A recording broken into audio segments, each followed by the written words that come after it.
Hi everyone, welcome to Network Activation 101. I'm pretty sure that all the people in my personal life are tired of hearing me yammer about work, so you're doing me a big favor by letting me yammer at you for about an hour. It's nice to be with my other publishing folks. A little about me. In case you didn't read the bio, I'm Jen Jensen. I have been in book trade marketing for over 15 years. Basically, my entire adult life, I have lived in publishing. I spent the majority of that, about 12 plus years at HarperCollins.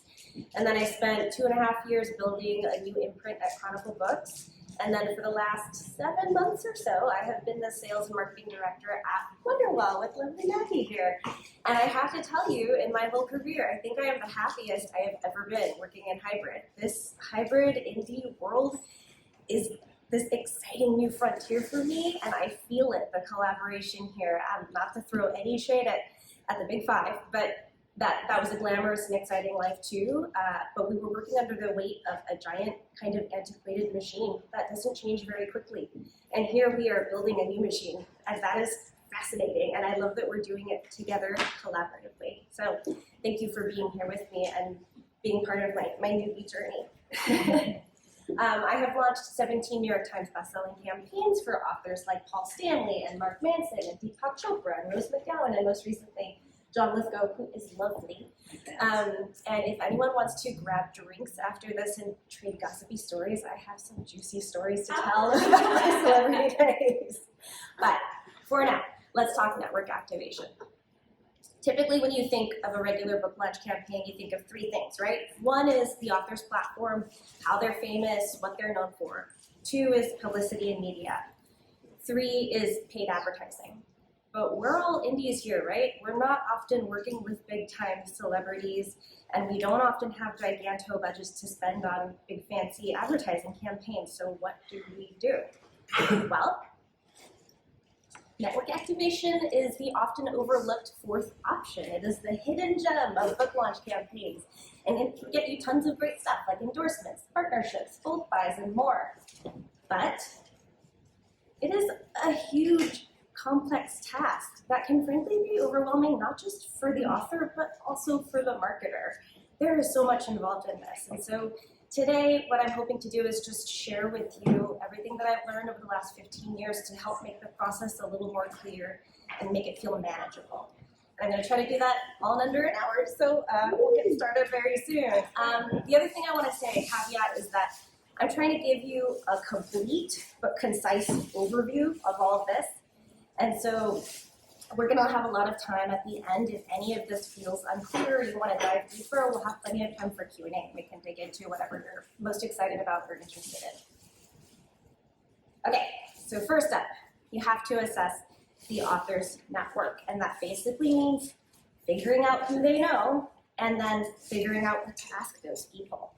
And I usually divide that into 5 different categories, but before we even get into category 1, a word of caution. This course is called network activation, right? Network being the key word. You're starting with people that the author knows who are in their network. Cold calls are for people with tons of energy, tons of resources, and frankly, a huge capacity for disappointment. I have had a handful of authors in the past who so wonderful, had a beautiful book, super hardworking, and just insisted they were going to do their own publicity campaign and make a bunch of cold calls and cold emails and get their book in front of the media. And then months later, after sweating, blood and tears to try to get their book out there, didn't have much to show for it besides like a blog review and a podcast interview. So really, what I'm saying is, I never want to waste an author's energy, and that's best spent where they're going to, get fruits from their labor. So start with people they know, their friends, their colleagues, someone they've at least met before, someone they have mutually followed on social media. And then once all of those resources have been exhausted, by all means, cast a wider net. Let's start where you're probably going to get the most bang for your buck. Okay, that's my caveat. Let's go into the categories. First one is respected and well-known figures. So these folks often come from the author's professional network, their area of expertise. If they're a person who's well regarded in their field or their space, then the best, but they don't have like a huge online following, they're not a big famous person, asking for an endorsement is the best thing. because it gives your book credibility, and it gives you something real great to put on the back cover or the inside jacket flap. If they happen to be well respected and they have an online following and they're a generous sort who can do more than just an endorsement, ask for the endorsement and online promotion. Sometimes an author gets shy or they feel uncomfortable and they don't want to ask too many favors of their friends. If that's the case, lean towards online promotion rather than endorsements. Endorsements are great. Like I said, they're awesome on the back cover of the book. They look great on an Amazon product page, but there's only so much you can do with them, and there's only so many you can fit on that jacket. So promotion is the best always, but that's the first category. Next, you've got influencers, and there's some overlap here, right? Because these are those folks I was just talking about who have a big online following, who have people online who care about what they have to say. And wherever those people live online, that's where you should hone your request. So if this person has a big, badass newsletter email list, well then offer the juiciest excerpt from the book as something that they can put in their next issue. Or offer to do like an author Q&A, or if they're willing to put a little banner ad in the footer at the bottom, then give them a pre-designed image to go there. If they are great on Instagram or they're TikTok famous, then offer for the author to do a live session, a live Q&A there on their account. Or even easier, if you're the publisher, you can offer to give away free copies for them to give to their fans. And then that's great for them because they're offering value to their followers. Next up, media. I'm not gonna belabor this one too much because this is really the realm of publicity, but if your author knows journalists, TV and radio producers, podcasters, bloggers, then they should be part of this network activation process. And if you're lucky enough to have a publicist on your team, then that should be the person who reaches out to those folks because they are the best equipped to convince those people that the book is right for their audience. And a side note, if there are any publicists in the audience or people who have been publicists, I love you. Publicists are the superheroes and rock stars of the publishing world. It takes so much legwork to get one. I mean, I can't even imagine the number of phone calls and emails that have to go out to get one interview somewhere good, you know. So if you got one, good for you, great. Have them handle all of this third category. Next, we've got brands and organizations, companies. Basically, I'm just talking about an entity that is comprised of more than one person. So if your author has endorsed a product in the past, if they've given a big fancy keynote or a speech for some company, if the book itself includes endorsements for a particular brand, it makes sense to reach out to those entities for mutual support. This, I feel like, of all of these, is the broadest category, and it can take so many different forms, so there's a whole other section in this presentation where I'll do a deeper dive into what that can look like. But for now, we'll leave it at that. And then last, you got everybody else, friends, family, followers. If your author might not have people in all of these other categories or maybe any of those categories, and that can be okay. They don't have to have them in all those categories. You can do a lot with this last one, even though it doesn't feel like it. And I would normally, if you can, wrangle them into what I call a street team. It can be your biggest cheerleaders and your big street team online. And I have a whole other section about that at the end of this presentation as well. So that was a lot, right? And just going through like the different categories and the types of requests, it's a lot to keep track of. It's a lot to ask for. It's a lot to manage. And so I usually tell people, give your publishing team, give everyone on the team access to an Excel grid or a Google Sheet where you can have, this is kind of my general layout for it, but I'll use a different tab for each of the different categories of people. And then columns where we can keep track of who's been emailed, who's been called, what promises have been made, what are the follow-up steps that have to happen so that you can tackle it together. And you can see Dr. Strange was very helpful to me in this imaginary campaign. And then I want to talk about timing. This is my general timeline for when I ask for different types of requests. It is not set in stone. You'll see there's overlap, and you might be asking for things in a slightly different time frame. But I wanted to give you just a general sense of what needs to happen way early on and what can wait until a little bit closer to on sale. So I always map it out in terms of how far out from on sale you have to do this thing. So first thing's endorsements. I always tell authors to work on those first because, like I said, my favorite place to use those is the back cover of the book, but that takes time, right? So as soon as you have a finished manuscript you feel really good about, or even better, the digital art that looks all nice and slick, send it out to the endorsers because they're going to need time to read it, consider it, and then write you a big snazzy blurb that you can use, and then your designer is going to need time to also pull that into the cover design. So that, hopefully 5 to 7 months out, you've got that book ready to go and ready for people to review. Next is long lead media. Long lead is publicity speak for any publication, monthly, bi-weekly, or even longer term, that plans their content way out in advance, right? Like a magazine comes out in October, but they've been planning that content way, way, way out before October, so you want to get the book out to those folks so they can consider it. And one of the surprising things that I'm still learning is that I wouldn't have considered podcasts part of this until pretty recently, but podcasts, especially the big popular ones, are now increasingly booking their guests out way, way months ahead of time. And the key for any publicity outreach is you really want it ideally to come out when the book is coming out. So you gotta plan accordingly. Next, this is the sweet spot, this 2 to 3 months out from on sale window. That's most of where my activity usually happens. Reaching out to influencers, partners, followers, a lot of the big, juicy, meaty marketing activity happens here. There is nothing wrong with starting earlier on that if you have the capacity or the time or resources to do so. But for me, I'm often aiming for pre-orders, and I find that that's kind of the sweet spot pre-order window. I think unless your book is like the next big Harry Potter, or you're offering some really sexy pre-order incentive, people don't want to order that far in advance and wait so long for their book. So I think it's your best bet is to concentrate that activity around there.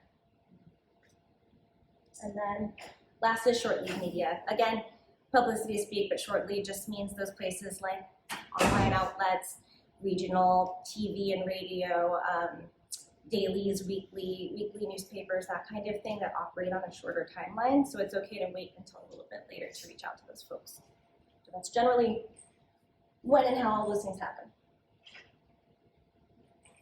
So now you know who you're reaching out to, what you're gonna ask for, when you're gonna ask for it. It's go time, right?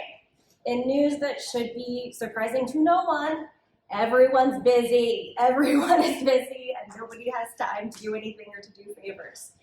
So when your author is going out and making requests of their network, make it easy to say yes. Give those folks all the tools they need to help promote the book. And a pre-written thing that I call a book promo kit. What I'm saying is, let them copy paste if they want to. So, what is a book promo kit? What does it look like? I've seen it take various forms. It can be a designed PDF. It can be a really simple Word doc or a Google doc. I've put 2 examples up on the screen for you that I really like. This first one is Melody Wilding. She was a previous author of mine, and I love what she did. And side note, she is like a paragon of beautiful example of kind of this network approach in general. She did not have a huge platform. She had like a few thousand followers, but she was an executive coach. So she knew all these very fancy, like high-powered, influential business folks and she could leverage those relationships for the book, and she did. So she used a book promo kit. She built this very simple landing page with a video of herself giving a nice little welcome message saying, hey, it's me, Melody, and then links where they could actually download the kit. And then the one on the right is mine. It's ours, it's Wonderwell's. We create these for our authors pretty regularly. I use a standard format to make my life easier and to make it very easy to see the different sections and what content is available. So I'm gonna take you through those basic buckets of content, and of course, like, play with it, add your own spin to it, but just the like very simple bullet point list. First, like I said, intro, very warm, effusive, thankful, welcome, thank you for your support, explaining what this book promo kit is, how to use it. And then I also like adding a little line that says something like, this is all suggested content, right? This is for you to make your life easy, but please, if you want to zhuzh it up, if you want to put your own, your tone of voice to it and make it yours, then feel free. It's just to make their lives easier. If you, again, are lucky enough to have those superpowered publicists and someone wrote a press release for the book, include a link to download it, particularly if this is going out to people who have podcasts or something. Those press releases often have good talking points that they can use in interviews. Next, links. All the important links. So if you've got a good landing page for the book on the author site, that. Major retailers, I always include at least Amazon, Barnes & Noble, Bookshop, support indies. And then if you're doing some kind of discount on bulk orders, then information about how they can take advantage of that or where to order. Images, the fun part. So not just cover images, but if you've got fun, stylized product photos or nicely designed graphic codes that people can use on social media, include those here. But if you're building it in a simple Word doc, please do not just drag the image over into the Word doc and send the Word doc out, because it's not going to be as high res, and a lot of times when people try to pull it back out of the Word doc, it looks bad. It's grainy and ugly, and any big time influencer is not going to want their feed to have that in it. So I would put all of them in something like a Google folder and just include the download link. Say all the images you want are here, and then they've got the best quality image. Speaking of Instagram, of course, a social media section. So I always include all of the links to all of the author's social media accounts so that no matter where people are, they can find them. And then any hashtags that you're associating with your campaign with, please, to tag those and use those tags so that you can easily track, share, and amplify all the great social media activity that you're gonna get from this outreach, right? And then of course, sample posts too. Include various options for them of varying lengths. So some short ones for Twitter, some longer ones for Facebook and Instagram, and then you might even want to include one that's a little more like professional in nature if you know that this is going to folks who are big on LinkedIn. And then email copy. This one I feel like is one of the most important, if not the most important ones. I am continually surprised by how powerful email marketing is. I mean, I've been doing this for so long, and I've been giving that same speech to every single author I talk to is like, email, email, email. It's the only thing.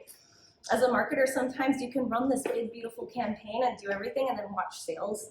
And it's just, sometimes that line is so frustratingly flat. But when you've got a good email list on your side, even if it's not yours or the author's, you see that little bump and it's so thrilling when something finally works. So always include email copy in your kit.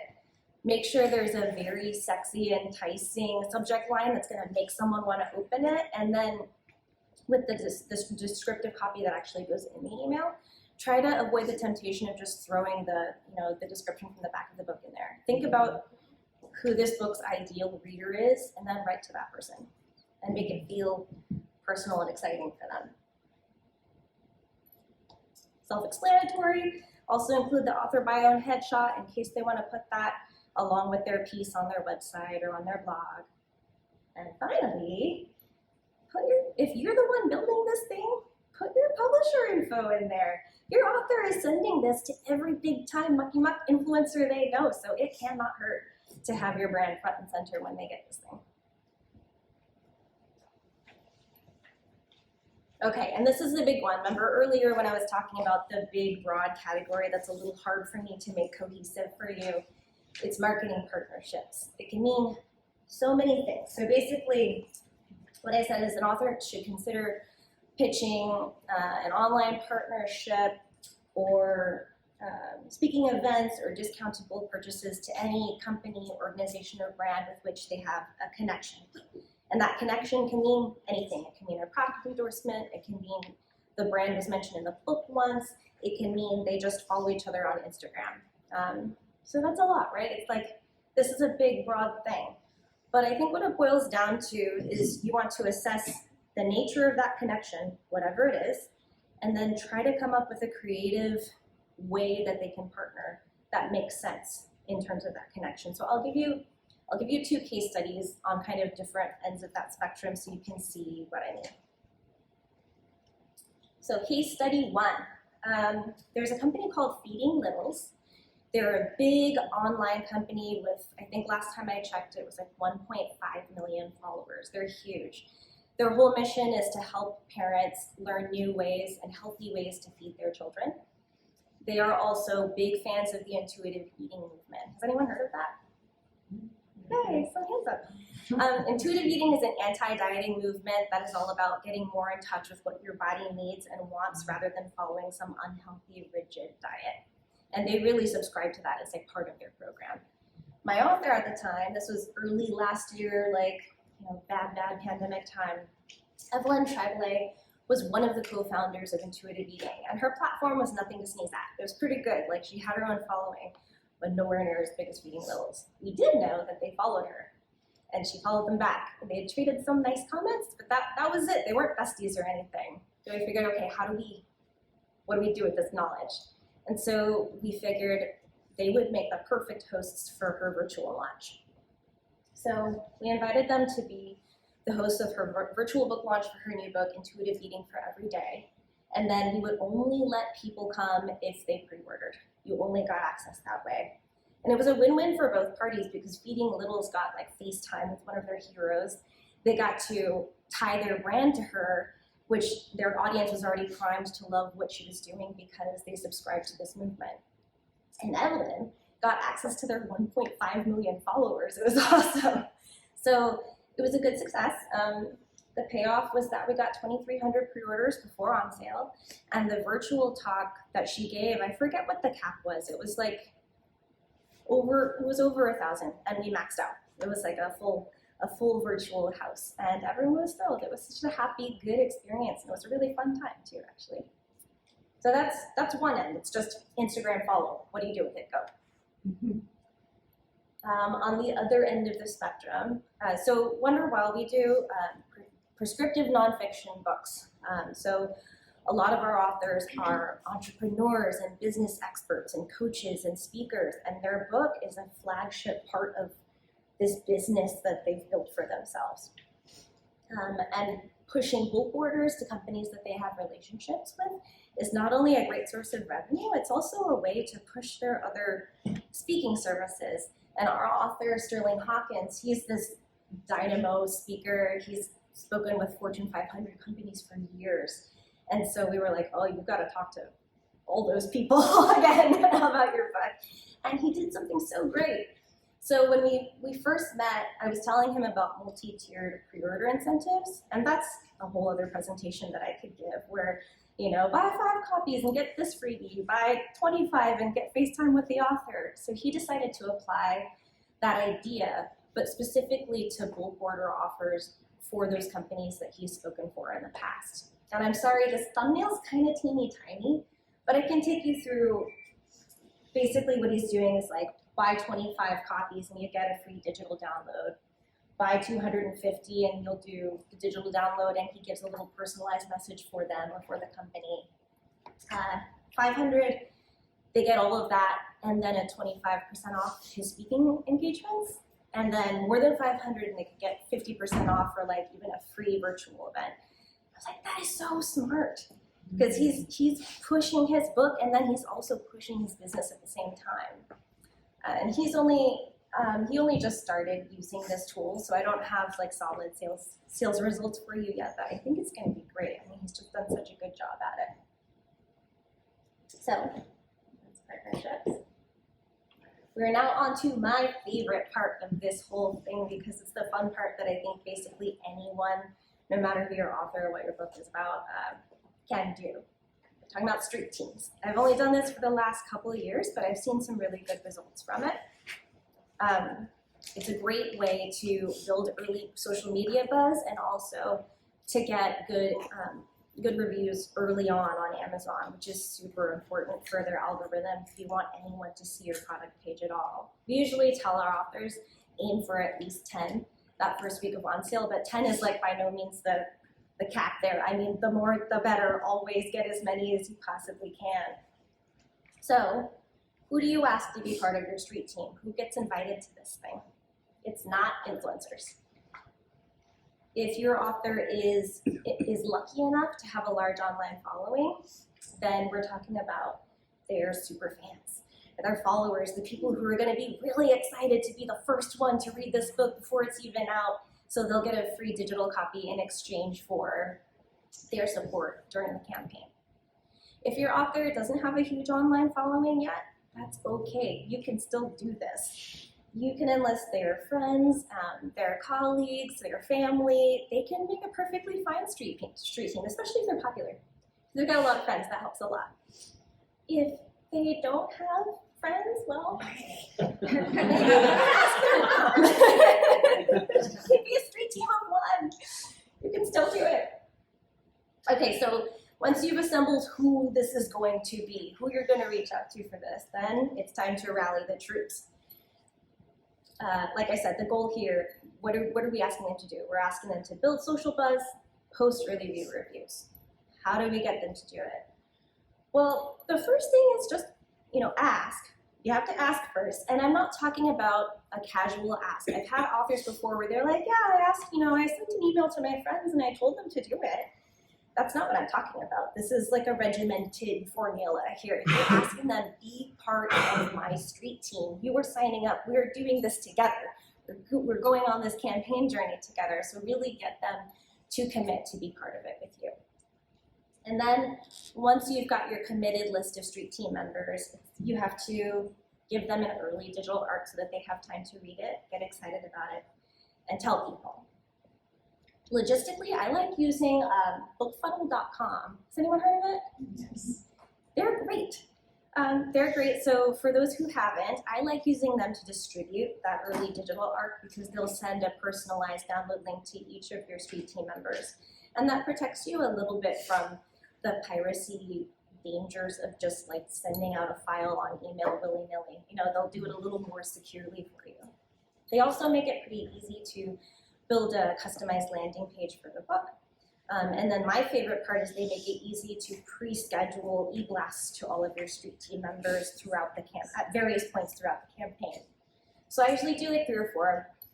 First one will be, hey, thank you so much for joining. Download this digital arc and download the book promo kit. Include a link to the book promo kit so now they have all those great materials that you built earlier on. And then second e-blast will be like, did you download it yet? Did you read it? I hope you're enjoying it. Please do.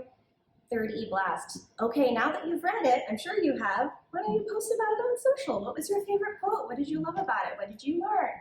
And then the last one, make sure the day of on sale, the book is out, it's go time. Go post that review on Amazon and get us up in their algorithm. And that's important to note, they can't do it before that. So that on sale date is like really important to, hey, this week now, go. Some words of caution. Oh, yeah, sure. I did have a question. This just happened to a friend of mine. She had a fabulous 2-year build up to her book. It just finally released her memoir. And she had a street team and people started posting very positive, well-deserved. I've loved her book. It's wonderful. And Amazon put her in jail because she got almost all 5-star reviews, but which were deserved. And she said that's apparently a new thing and it's been happening to some other authors. So I wondered, what's the advice for that? Because you read my mind. Thank you. It's like I planted you there. I'm a plant. Words of caution about this whole thing. There are dangers exactly like that, actually. Before I go into the Amazon dangers, the first thing is also sometimes people are scared of cannibalizing their sales, right? Like if you're going to all of your authors' super fans and friends and the people who were most likely to buy this thing in the first place and you're giving it for free, yeah, it's a valid concern that you might worry that some of those, those would have been sales and your sales numbers overall will be smaller. So you can, if you want, require that they pre-order first before they can join the street team. Like that's a prerequisite before you can be a member.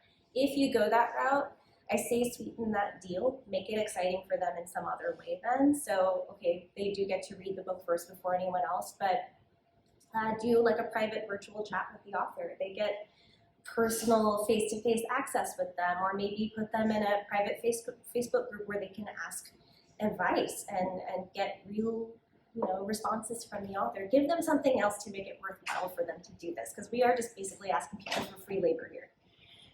So there's that. And then yes, exactly what you're talking about. Amazon is a beast. It gets beastlier all the time.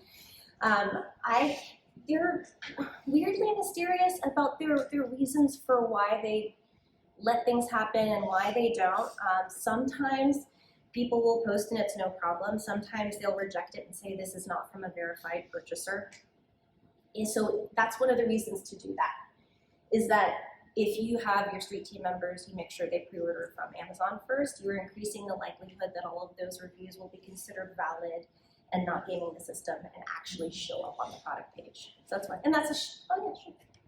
So do you advise your authors, however, that it's worth the 150? If they sent out 50 free PDFs and those 50 friends wrote positive reviews, it's only $150 or so in lost profit, right, for the author. So would you advise them to do that and not worry about the lost sales? I would. I had a friend, one of my favorite colleagues, who worked in, she's going to be Big Five forever, like she's never leaving, even though I love her too, but she always said like the more you give away, the more you get, like it's worth it, you want that early buzz and hopefully more people will find out. So I would say yes, but I totally understand when an author's like, no, I don't want to lose those sales. I completely get that. And again, if you have them pre-order first to join this thing, then you're kind of making it safer for you to, sorry, I'll wait, let's do Q&A after. But anyway, you're making it safer, you're making them safer from the dangers of Amazon being difficult. The other caution I wanted to put about Amazon is that if they suspect the reviewer is the author's friend, they won't post it either. Then they'll know for sure that they're trying to game the system, right? So don't have the reviewer say something like, my friend Jeff wrote the best book ever. You say something like, this is the best book ever written by someone I've never met before. Just don't. No indications of that in there. Okay. And now I've got a case study that I wanted to share with you. So this is another of my authors from last year. Sahara Rose is a spirituality thought leader and influencer, and she's got her great Instagram following online. But she also has this core inner circle group called the Rose Gold Goddesses. And these are folks that pay a premium to be in her inner circle and get exclusive workshops with her and FaceTime with her. And the Facebook group has 1,000 people in it. So when we were first looking at the campaign and assessing the network, that first step, we were looking at who do you know, what can we do with them? We said Rose Gold Goddesses were for sure, that's our street team. They're gonna be such a big piece of this campaign. So she didn't want to lose those sales. In answer to your question, and Sahara Rose is big. She could probably have afforded it, but she asked them to pre-order first if they wanted to be part of this thing, and then she gave them cute little access to her. And then we used BookFunnel to deliver just a PDF to them and then manage them throughout the campaign. And the payoff was great. I wanted to end with this case study because she is such a good example of really pulling all of these levers that I'm talking about in this presentation. We went to 100 different influencers that she had those tenuous Instagram connections with to try to get them to post, and we did. And then we ran this great street team. So this book had everything going against it. It was height of the pandemic. And then the day after on sale was the day of the insurrection. So all of us were oh my God, all this work. but we still, because she worked so damn hard and networked her butt off, we got over 2,000 pre-orders, hundreds of 5-star reviews that first week of on sale, which boosted her rankings on Amazon, and then it ended up being our top seller for our imprint that year. So that's what really effective networking can do for you. And now, I know, like I saw hands being raised, and Maggie, thank you for reminding me that I have a Q&A.